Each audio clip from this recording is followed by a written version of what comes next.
எப்பவுமே இப்படிதானா விஜய் சார் படம்னா? எப்பவுமே இப்படிதான். பாலக்காடு யாரோட கோட்டை? விஜய் அண்ணதான் கூட. அப்படியா? ஏன் உங்களுக்கு அவருக்கு ஒரு ஏதாவது கனெக்ட் இருக்கும்ல, அதனால தான் அவரை பிடிச்சு நீங்க ஃபாலோ பண்றீங்க? அதான் மனசுக்குள்ள ரொம்ப கனெக்ஷன். ஓகே. அவர் லாஸ்ட் படம் எப்படி லாஸ்ட் இருக்கு? படம் ரொம்ப சங்கடமா தான் ஒரு இருக்கு. ஒரு சின்னதா ஒரு குட்டி ஸ்டோரி. ஆ. இவன் வந்து Vikram fans. Vikram fans. Okay. இவன் வந்து கேஜிஎஃப் ரோக்கி பாய் ஃபேன்ஸ். ஓகே. இவன் வந்து அஜித் ஃபேன்ஸ். ஆ.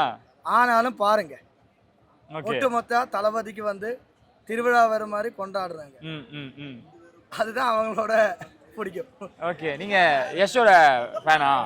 இல்ல அப்படி இல்ல, எனக்கு விஜய் பிடிக்கும். ஓகே. அவங்களோட பர்ஃபார்மன்ஸ் எல்லாமே சூப்பரா இருக்கும்.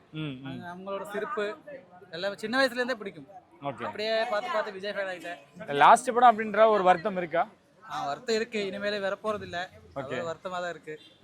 இனிமே வந்தா இந்த மாதிரி கண்டிப்பா இருப்போம் நாங்க எல்லாரும். ஓகே. ஜனநாயகன் செலிப்ரேஷன் எப்படி இருக்கு பார்க்கும்பொழுது? நல்லா இருக்கு. நாங்க இன்னைக்கு ஆல்ரெடி எங்க வீட்டுல ப்ரோக்ராம் இருக்கு, அதை கட் பண்ணி தான் அங்க வந்திருக்கேன். ஏன்? இல்ல விஜய் நான் பிடிக்கும். ஓகே.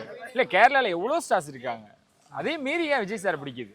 அதான் நான் சொன்னது முதல்ல, அவங்க சின்ன வயசுல இருந்து எனக்கு ரொம்ப பிடிக்கும். எல்லார்கிட்டையும் பேசுற விதம் இருந்தாலும் எதா இருந்தாலும் இங்க ரொம்ப கம்மியா தான் பேசும். ஓகே. ஹேஷ் பண்ணி யாருக்கிட்டையும் பேச மாட்டேன். இப்போ இங்க வந்து எங்களுக்கு ரொம்ப பிடிக்கும். இங்க வந்து பெரிய பெரிய ஸ்டாருங்கள் எல்லாம் இருக்கிறாங்க.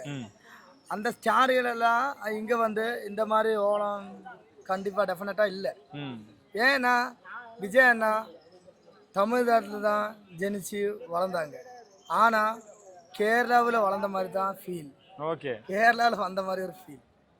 அது ஏன்னு தெரியுமா? அண்ணனே சொல்லியிருக்குது, என் நெஞ்சில் குடியிருக்கணும். இல்லை, நாங்கள் தான் அவங்க நெஞ்சில் கண்டிப்பாக குடியிருக்குது.